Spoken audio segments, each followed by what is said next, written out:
Most welcome everyone. How are you? Are you fit and fine? मजे में हैं, स्वस्थ हैं और मस्त हैं। चलिए आज हम लोग फिर एक नए वीडियो के साथ आमने सामने हो रहे हैं। आज का टॉपिक बेटा आपको दिख रहा है व्हाइट बोर्ड पर। क्या टॉपिक है? रुधिराणु, ब्लड कार्पसेल्स। आज हमारी आपकी चर्चा जो है ब्लड कार्पसेल्स पर चलेगी। पिछले वीडियो में हम लोग प्लाज्मा की चर्चा किए थे, जिसमें बताए थे कि 55 से 60% प्लाज्मा होता है और 40 से 45% जो है रुधिराणु होते हैं। तो रुधिराणुओं को 3 कैटेगरी में डिवाइड किया गया है। लाल रुधिर कणिका, रेड ब्लड कार्पसेल्स, और शॉर्ट में इसको क्या कहते हैं? आरबीसी। क्या कहते हैं? आरबीसी। दूसरा है श्वेत रुधिर कणिका, व्हाइट ब्लड कार्पसेल्स, जिसकी अंग्रेजी क्या होगी? डब्ल्यूबीसी। फिर उसके बाद तीसरा क्या है? रुधिर प्लेटलेट्स, जिसको ब्लड प्लेटलेट्स कहते हैं। तो सबसे पहले बेटा हमारी आपकी चर्चा का विषय क्या होगा? लाल रुधिर कणिका, रेड ब्लड कार्पसेल्स, आरबीसी। इसका वैज्ञानिक नाम क्या है? एरिथ्रोसाइट। एरिथ्रोसाइट। और इसकी आकृति कैसी होती है? ये उभयावतल होता है। क्या होता है? उभयावतल। उभयावतल मतलब दोनों दिशा से अवतल होता है। इसको अंग्रेजी में कहते हैं बाई कॉनकेव। क्या कहते हैं? बाई कॉनकेव स्ट्रक्चर होता है। जैसे आपको मैं बताया कि आटा की गोली बना करके अब बीच में से दबा दीजिए, जैसे बालूशाही दबाई जाती है, जैसे बालूशाही नहीं दबा देते हैं बीच में से, सेम ऐसे ही इसका स्ट्रक्चर होता है। क्लियर? दूसरी चीज आप जरा ध्यान दो, उभयावतल स्ट्रक्चर के साथ साथ ये क्या होते हैं? लाल रंग के होते हैं। कैसे होते हैं? लाल रंग के होते हैं। दूसरी चीज, इनकी संख्या कितनी होती है? इनकी संख्या जरा देख लो। इनकी संख्या मेल में यानी पुरुषों में, इसकी संख्या पुरुषों में कितनी होती है? ये 50,000 से लेकर के 50 लाख से 55 लाख होती है इनकी संख्या। और फीमेल में, फीमेल यानी स्त्रियों में इनकी संख्या कितनी होती है? 45 से 50 लाख के बीच में होती है। क्लियर? अब बात आ जाती है कि इनकी उम्र कितनी होती है, यानी कितने दिन तक ये जीवित रहते हैं। तो अप्रॉक्स 120 दिन इनकी उम्र होती है। कितनी उम्र होती है? 120 दिन होती है। दूसरी चीज क्या है? ये करते क्या है? इनका कार्य क्या है? इनका कार्य है ऑक्सीजन व कार्बन डाइऑक्साइड का संवहन। ऑक्सीजन और कार्बन डाइऑक्साइड का संवहन करने का काम करते हैं। पक्का? दूसरी चीज, ये बनते कहाँ हैं? ये बनते कहाँ हैं? इनका निर्माण होता है बोन मैरो में।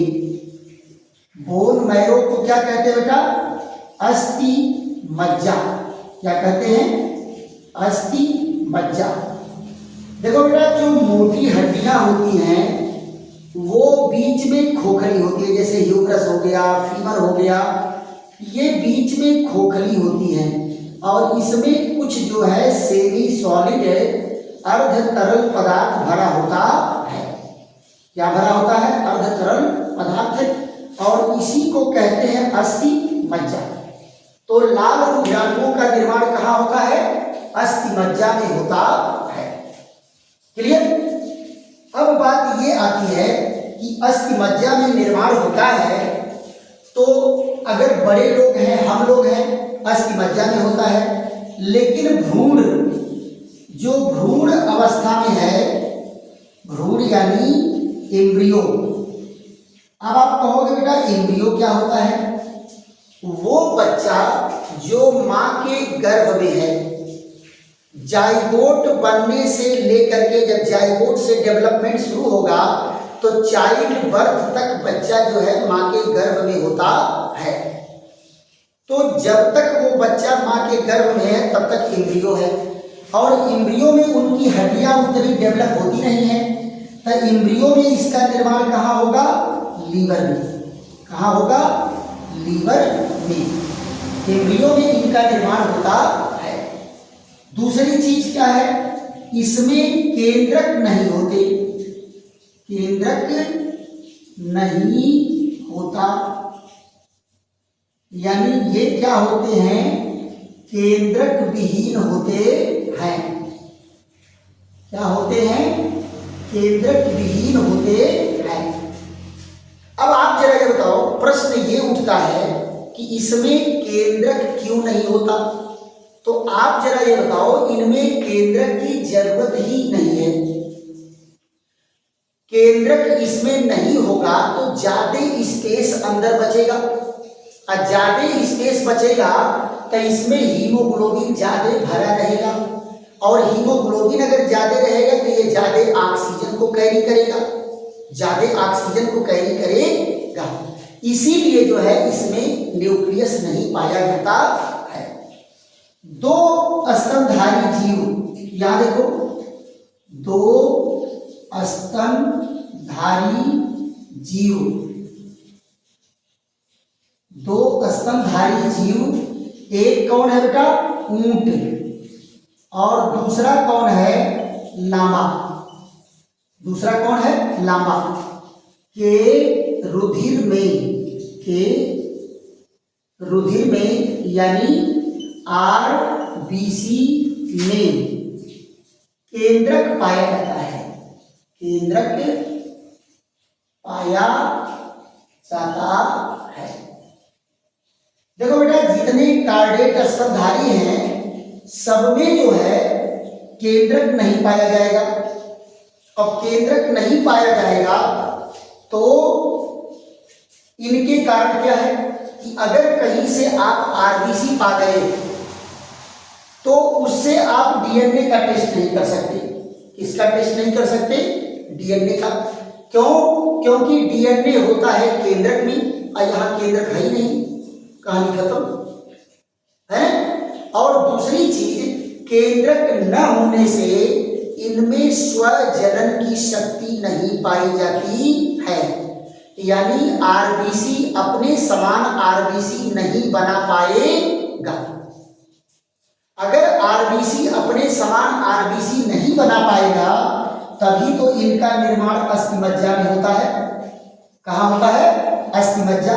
उनके लिए स्पेशल स्थान बन गया है कि कहां पर इनका निर्माण होगा। दूसरी चीज क्या है? इसमें लाइसोसोम नहीं होता, लाइसोसोम नहीं होता, लाइसोसोम नहीं होता। अब जरा बताओ लाइसोसोम क्या है बेटा? याद करो, कोशिका वाले टॉपिक में मैं आपको पढ़ाया था कि लाइसोसोम को आत्महत्या की थैली कहते हैं। क्या कहते हैं? सोसाइटी ग्लैंड कहते हैं। और लाइसोसोम में बहुत सारे पाचक रस भरे होते हैं। तो जब कोशिकाएं कमजोर पड़ती हैं तो लाइसोसोम कोशिका को ही नष्ट कर देता है, इसीलिए उसको आत्महत्या की थैली कहा जाता है।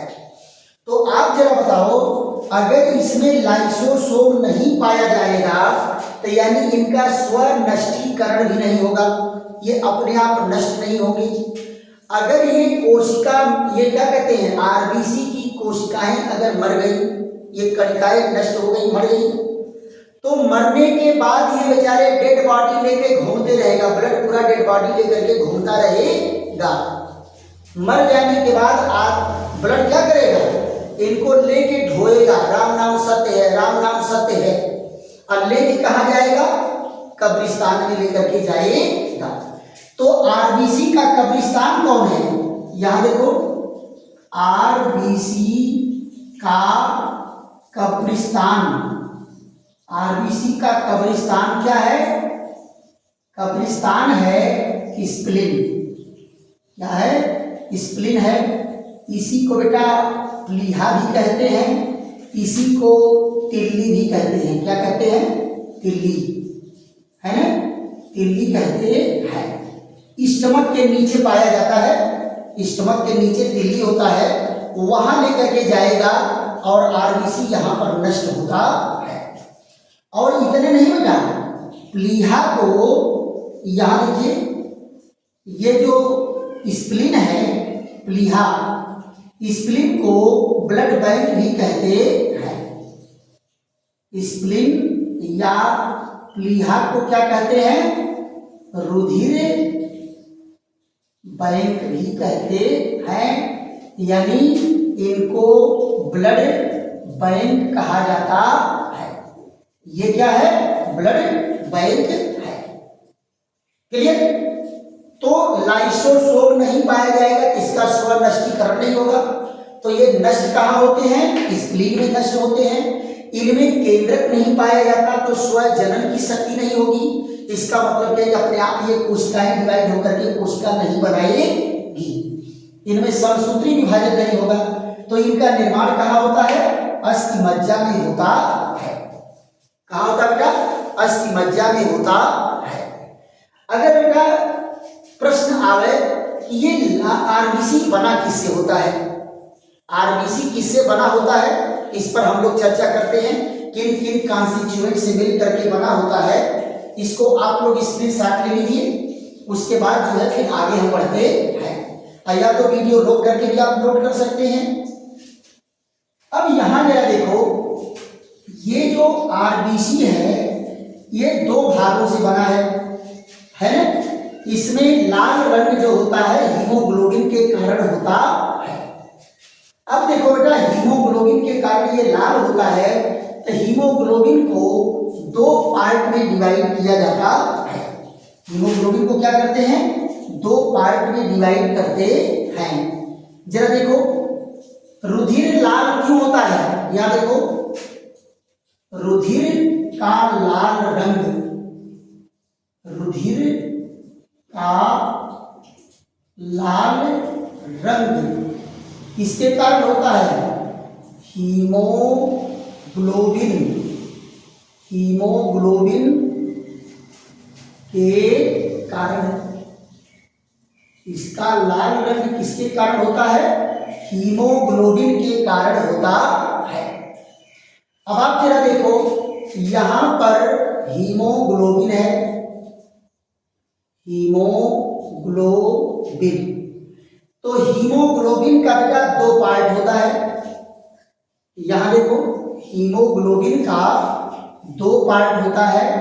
पहला पार्ट होता है हीमैटिन, कौन होता है? हीमैटिन। और दूसरा कौन होता है?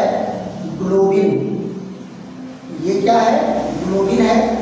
अब ग्लोबिन क्या होता है बेटा? प्रोटीन। ग्लोबिन एक प्रकार का प्रोटीन है। और हीमैटिन क्या है? हीमैटिन में होता है आयरन, Fe3 पॉजिटिव। आयरन की उपस्थिति में लाल रंग देता है। तो बेटा हीमैटिन में आयरन है जिसके कारण ये लाल रंग देता है। और ग्लोबिन क्या है? ये ऑक्सीजन का संवहन, ऑक्सीजन का संवहन करेगा और कुछ मात्रा में कार्बन डाइऑक्साइड का संवहन करता है। कौन करता है संवहन? ये हीमोग्लोबिन का ग्लोबिन, राइट। अच्छा ये बताओ, एग्जामिनर जो है आप लोगों से बहुत क्वेश्चन पूछता है, या ये पूछता है कि रुधिर का रंग, ब्लड क्यों लाल होता है, तो आप क्या जवाब देते हैं? हीमोग्लोबिन के कारण, आरबीसी के कारण। क्यों लाल होता है? रेड ब्लड कार्पसेल्स के कारण। रेड ब्लड कार्पसेल्स क्यों लाल है? हीमोग्लोबिन के कारण। हीमोग्लोबिन क्यों लाल है? हीमैटिन के कारण। हीमैटिन क्यों लाल है? आयरन के कारण, फेरिक आयरन के कारण ये लाल है। तो इतने सारे जवाब हैं कि ब्लड लाल किसके कारण होता है। आरबीसी दिया है तो भी सही, हीमोग्लोबिन दिया है तो भी सही, हीमैटिन दिया है तो भी सही, और अगर फेरिक आयरन दिया है तो भी सही कि हीमोग्लोबिन के कारण, हीमैटिन के कारण, आयरन के कारण लाल होता है। अब इसको आप एक तरह समझ सकते हैं, जैसे मान लीजिए आप कहीं विदेश में बैठे हैं, तो कोई आपसे पूछे कि कहाँ रहते हो, कहाँ के निवासी हो, तो आप कहोगे इंडिया का निवासी हूँ, भारत का निवासी हूँ, है ना। और अगर मान लो भारत में ही खड़े हो, अगर कोई पूछे कहाँ के निवासी हो, तो कहोगे उत्तर प्रदेश के निवासी हैं। अब अगर मान लो उत्तर प्रदेश में खड़े हो, तब तो ये बताओगे नहीं कि हम उत्तर प्रदेश के निवासी हैं। तब तो उत्तर प्रदेश में अगर खड़े हो तो कहोगे तुम कहाँ के निवासी हैं? गोरखपुर के हैं, आजमगढ़ के हैं, लखनऊ के हैं, है ना। अपने शहर का नाम बताओगे। अगर मान लो अपने शहर गोरखपुर में ही खड़े हो, अब कोई पूछे भैया कहाँ से आप हैं, तब फिर क्या बताओगे? तब फिर अपने गांव का पता बताओगे, इनका पता बताओगे कि मैं फला गांव, फला कस्बा, फला शहर का रहने वाला, राइट। तो सब आंसर सही है। आरबीसी के कारण लाल होता है, आरबीसी हीमोग्लोबिन के कारण लाल होता है, हीमोग्लोबिन हीमैटिन के कारण लाल होता है, और हीमैटिन आयरन के कारण लाल होता है। क्लियर? अब आप यहां जरा देखो, कंडीशन यहां बनती है कि अगर आप सो रहे हो, है ना, तो यहां जरा देखो, सोते समय आरबीसी 5% घट जाता है। देखो बेटा, आप अगर विश्राम अवस्था में है, सो रहे हैं, तो आपका आरबीसी जो है 5% घट जाता है।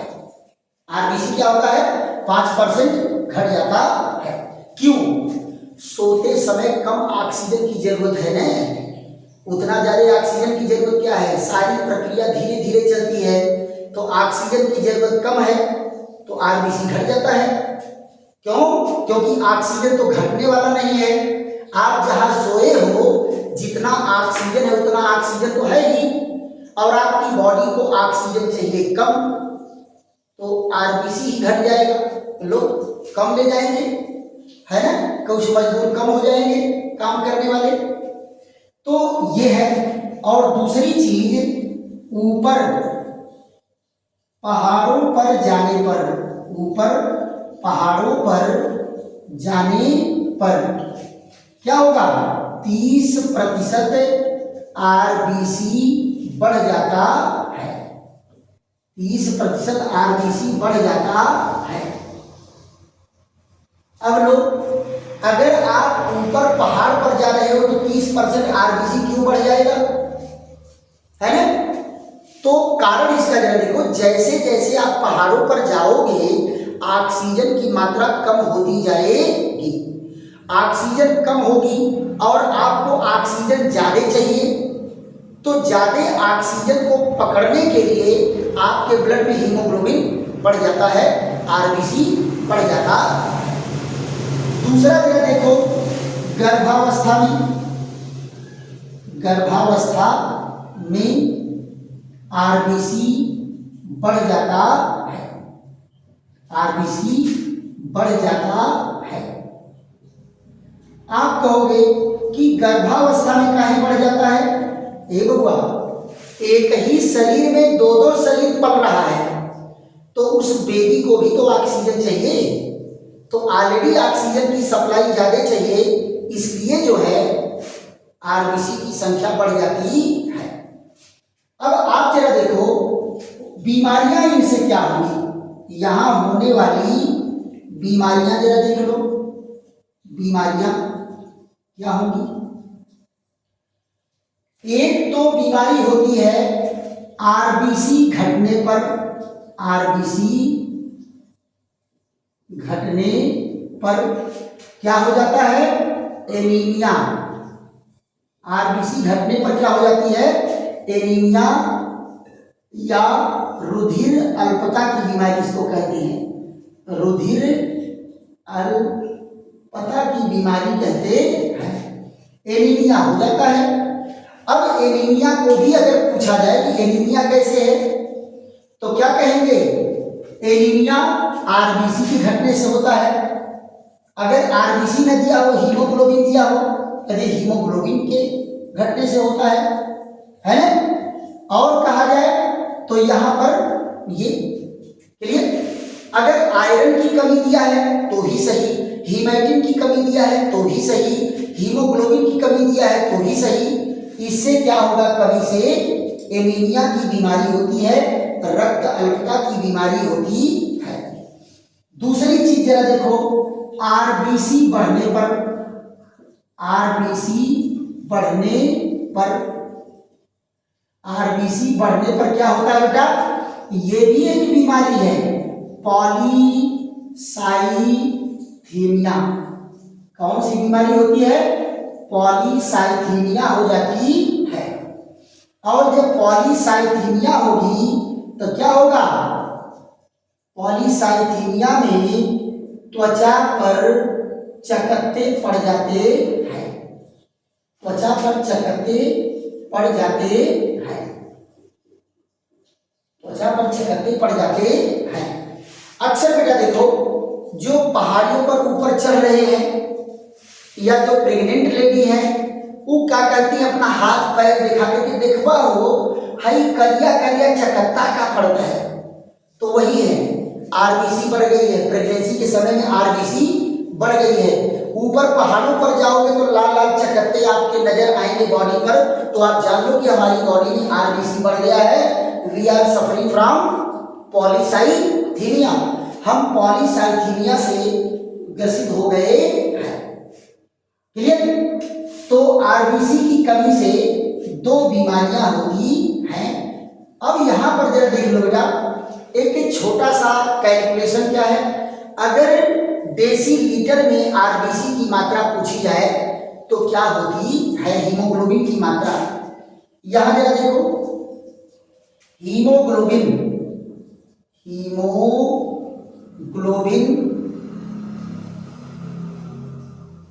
की मात्रा क्या होगी, 14 ग्राम प्रति डेसीलीटर। किसमें होगा, मेल में, मेल में। और 13 ग्राम प्रति डेसीलीटर कहाँ होगा, फीमेल में, फीमेल में होता है। तो कई कारणों से बेटा फीमेल में थोड़ी मात्रा इनकी घट जाती है। तो जैसे मान लो पहली बात तो बॉडी वेट उनका कम है, वो होता है। और दूसरी चीज है कि हर महीने मेंस्ट्रुअल साइकिल होती है, उसमें कुछ ब्लड नुकसान होता है, तो ये थोड़ा सा कम होता है मेल की तुलना में फीमेल में, राइट। इसके बाद हम लोगों की चर्चा का विषय क्या चलेगा, एक बीमारी है बेटा आनुवंशिक बीमारी, जिसको हम कहते हैं थैलेसीमिया। क्या कहते हैं, थैलेसीमिया।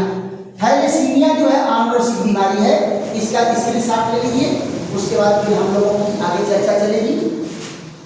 यहां देखिए थैलेसीमिया में क्या होता है कि बच्चों में आरबीसी बनता ही नहीं है, बच्चों में आरबीसी बनता ही नहीं है। यानी जो बच्चा जन्म लिया और उनमें आरबीसी बनी नहीं रही है, इसकी सूचना जो है 3 महीने के अंदर बच्चों में पता चल जाता है कि पॉलीसाइथीमिया में थैलेसीमिया बीमारी हुई है कि नहीं। अगर थैलेसीमिया बीमारी है तो उनमें रुधिर बनेगा ही नहीं। तो यहां देखिए ये बीमारी कौन है, थैलेसीमिया। थैलेसीमिया में क्या होगा, शिशु में आरबीसी बनता ही नहीं, आरबीसी बनता ही नहीं है। क्लियर, शिशुओं में आरबीसी नहीं बनेगा। अब यहां जरा देखो, ये क्या है, 3 माह में पता चल जाता है, 3 माह में पता चलता है। 3 माह के अंदर ही पता चल जाता है कि ये थैलेसीमिया से ग्रसित है ये बच्चा। अब यहां पर जरा देखो, इनमें आरबीसी बनेगा नहीं तो क्या होगा, ये आनुवंशिक बीमारी है। और कैसा बीमारी बेटा, आनुवंशिक बीमारी है, आनुवंशिक बीमारी है। यानी ये बीमारी जो है बच्चों को उनके माँ बाप से मिलती है और इनको क्या है, बार बार रुधिर चढ़ाना पड़ता है, बार बार रुधिर चढ़ाना पड़ता है। तो आप जरा बताओ, जिस बच्चे को बार बार रुधिर चढ़ाना पड़ रहा है वो कितना जिलाएंगे आप उसको, ये बड़ी घातक बीमारी होती है, राइट। एक और बीमारी है बेटा, वो कौन है, हीमोफीलिया। दूसरी बीमारी कौन है, हीमोफीलिया। हीमोफीलिया में क्या होता है, रुधिर का थक्का नहीं बनता, रुधिर का थक्का नहीं बनता, रुधिर का थक्का नहीं बनता है। इसको बेटा एक और नाम से जाना जाता है, किस नाम से, रायड डिजीज के नाम से जाना जाता है। किस नाम से जाना जाता है, रॉयल डिजीज के नाम से जाना जाता है। क्यों, क्योंकि इसकी खोज कहाँ हुई थी, ये देखो, महारानी विक्टोरिया, महारानी विक्टोरिया के परिवार का हिस्सा रहा है। इससे ग्रसित कौन हुई, महारानी विक्टोरिया। फिर उनके वंश में जितने लोग पैदा हुए सभी लोग हीमोफीलिया से ग्रसित थे। तो उस समय रॉयल फैमिली कही जाती थी, कौन, महारानी विक्टोरिया का। क्यों, क्योंकि पूरे विश्व पर इनका शासन था। अंग्रेजों के समय में कहा जाता था कि सूर्य अस्त होता ही नहीं था, यानी जहां जहां सूर्य भगवान जाते थे वहां वहां इनका राज्य फैला हुआ था, है कि नहीं। इसीलिए रॉयल फैमिली में इसकी उपस्थिति होने के नाते इसको रॉयल डिजीज भी नाम दिया गया, राइट। तो आशा है कि आप लोगों को आरबीसी से संबंधित बेहतरीन टॉपिक आपके समझ में आया होगा, क्योंकि इसके जितने भी पॉइंट हैं सारे पॉइंट जो है कंपटीशन के क्वेश्चन हैं। क्लियर, तो इसको आप लोग जो है बेहतरीन ढंग से डायरी में नोट करके, नोट तैयार करके आप इसके बारे में स्टडी करेंगे। और अगर बेटा वीडियो समझ में आया है तो खूब लाइक करो, शेयर करो, सब्सक्राइब करो, दोस्तों मित्रों को भी बताओ। ऐसे ही बेहतरीन बेहतरीन वीडियो आपके सामने जाते रहेंगे। जब तक अगला वीडियो नहीं आता है तब तक के लिए हम लोग थैंक यू, विश्राम। फिर मिलेंगे अगले नए वीडियो के साथ।